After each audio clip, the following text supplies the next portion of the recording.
नमस्कार, मैं हूं आपके साथ कांची बंसल। सुलगता सवाल में आप सभी का स्वागत है।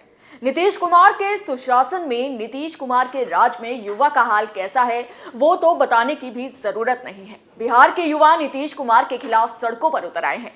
कहते हैं कि युवा की शिक्षा में, नौकरी में उसकी अपनी तो मेहनत होती ही है, साथ ही सरकार का साथ भी बेहद जरूरी होता है। लेकिन क्या हो अगर सरकार ही देश के युवा का भविष्य खराब करने पर तुल जाए?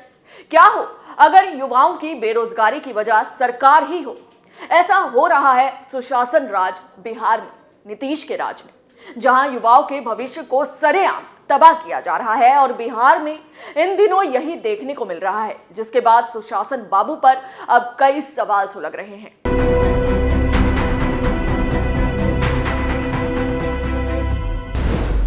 क्या नीतीश से नाराज है बिहार के युवा? बिहार में छात्रों पर क्यों बरसाई लाठियां? क्या नीतीश की कुर्सी ले डूबेगा युवाओं का प्रदर्शन? क्या बिहार में शुरू हो गया जंगल राज? ये वो तमाम सवाल हैं जिनके जवाबों ने बिहार की नीतीश सरकार का पर्दाफाश कर दिया है, जिसके बाद बिहार की महागठबंधन सरकार युवाओं के सवालों के कटघरे में आकर खड़ी हो गई है।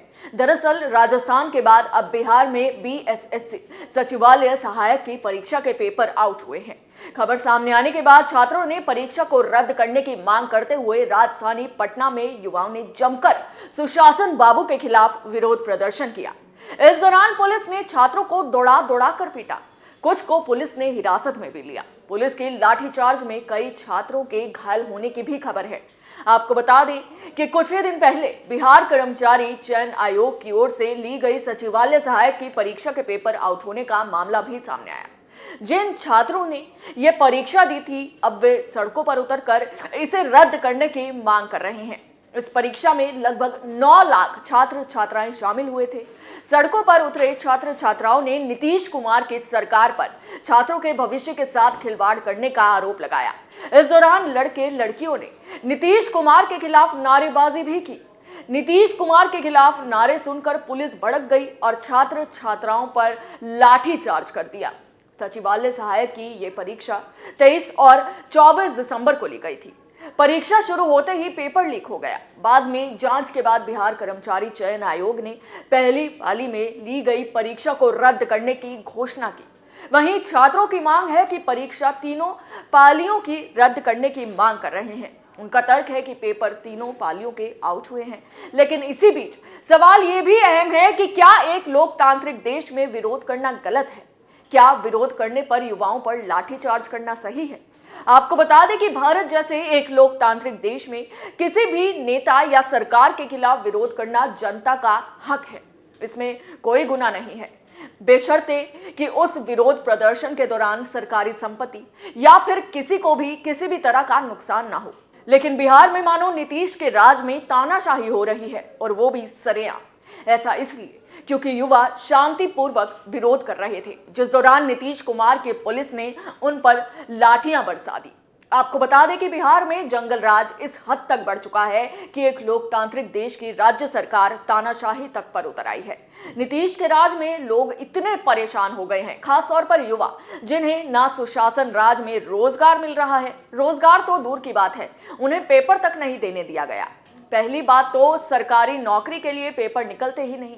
अगर निकलते भी हैं तो सरकार अपनी सांठगांठ के साथ उन पेपर्स को लीक करवा देती है, जिसके बाद राज्य के युवा को अपना हक पाने के लिए सड़कों पर उतरना पड़ता है। और फिर सरकार से रोजगार के लिए मांग करने पर, अपना हक मांगने पर पुलिस की लाठियां भी खानी पड़ती हैं।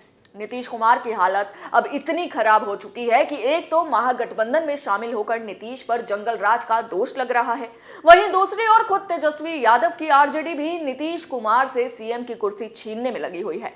सुधाकर सिंह समय समय पर नीतीश कुमार को बुरा भला कह रहे हैं, लेकिन तेजस्वी यादव आंखें मूंद कर सिर्फ और सिर्फ तमाशा देख रहे हैं, कोई एक्शन नहीं ले रहे हैं, जिससे सुधाकर सिंह की हिम्मत लगातार बढ़ती जा रही है। और अब तो कहा जा रहा है कि तेजस्वी यादव की शह पर सुधाकर सिंह नीतीश कुमार को टारगेट कर रहे हैं, दबाव बनाया जा रहा है ताकि नीतीश कुमार अपनी कुर्सी छोड़कर भाग जाए। वैसे भी सुधाकर सिंह कोई छोटे मोटे नेता नहीं है, बल्कि पार्टी के बड़े नेता भी, और सुधाकर सिंह आरजेडी के बिहार प्रदेश अध्यक्ष जगदानंद सिंह के बेटे भी हैं। रामगढ़ से आरजेडी के विधायक और महागठबंधन सरकार में कृषि मंत्री थे, लेकिन मुख्यमंत्री नीतीश कुमार की कृषि नीतियों की आलोचना करके जेडीयू नेताओं के निशाने पर आ गए थे।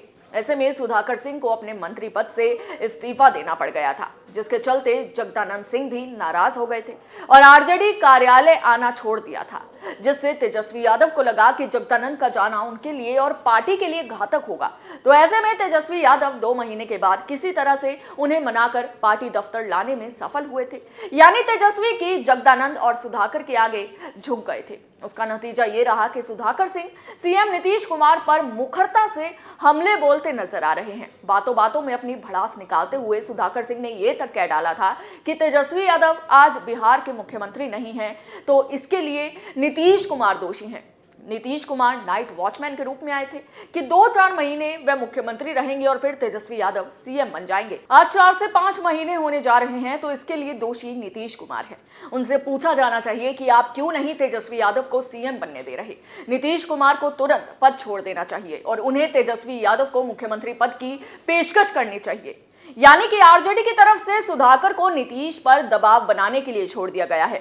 आरजेडी नीतीश कुमार को इस तरह के बयानों से दबाव बनाना चाहती है और उन्हें नीचा दिखाना चाहती है, जिससे नीतीश कुमार आरजेडी के सामने झुक जाएं और किसी तरह से कुर्सी तेजस्वी को दे दे, क्योंकि इसी तरह जुबान सुधाकर के पिता जगदानंद भी बोल चुके हैं। उन्होंने तो ये तक कह दिया था कि नीतीश कुमार को सीएम पद तेजस्वी को देकर आगे बढ़ना चाहिए, 2024 की तैयारी करनी चाहिए, उनका प्रमोशन हो जाएगा। आरजेडी नेताओं के बयान पर महागठबंधन में खटास पैदा हो रही है, लेकिन तेजस्वी सिर्फ और सिर्फ तमाशा देख रहे हैं, कोई भी कार्रवाई नहीं कर रहे हैं, क्योंकि इस खेल में पर्दे के पीछे आरजेडी के सारे नेता मिले हुए हैं। इसलिए इस बार उनके बयान को लेकर सिर्फ जेडीयू ही नहीं बल्कि महागठबंधन के सहयोगी और आरजेडी के नेता भी नाराज हैं और सुधाकर सिंह पर महागठबंधन में दरार डालने का आरोप भी लगाया जा रहा है। वहीं सुधाकर सिंह के तीखे बयानों से बिहार में बवाल छिड़ गया है। बिहार के पूर्व मुख्यमंत्री जीतन राम मांझी ने ट्वीट कर सुधाकर पर वार किया और कहा कि मुख्यमंत्री नीतीश कुमार पर अभद्र टिप्पणी करके सुधाकर सिंह ने साबित कर दिया कि भले ही वो आरजेडी में हो, लेकिन उनकी आत्मा आज भी उनके पुराने दल बीजेपी के साथ है। ऐसे में आरजेडी की जवाबदेही बनती है कि अविलंब सुधाकर सिंह पर कार्रवाई करे, यही गठबंधन धर्म का पालन होगा। इस तरह से आरजेडी से लेकर महागठबंधन के सहयोगी तक सुधाकर सिंह को लेकर सख्त रुख अपना रहे हैं, लेकिन सुधाकर सिंह अपने बयान पर कायम है और उपेंद्र कुशवाहा को उनके पुराने बयानों की याद दिला रहे हैं, नई नई बातें और कर रहे हैं। ऐसा लग रहा है कि जैसे बिहार की सत्ता से नीतीश कुमार को हटाने का सुधाकर सिंह ने बीड़ा ही उठा लिया हो, वो भी तेजस्वी यादव की देखरेख में।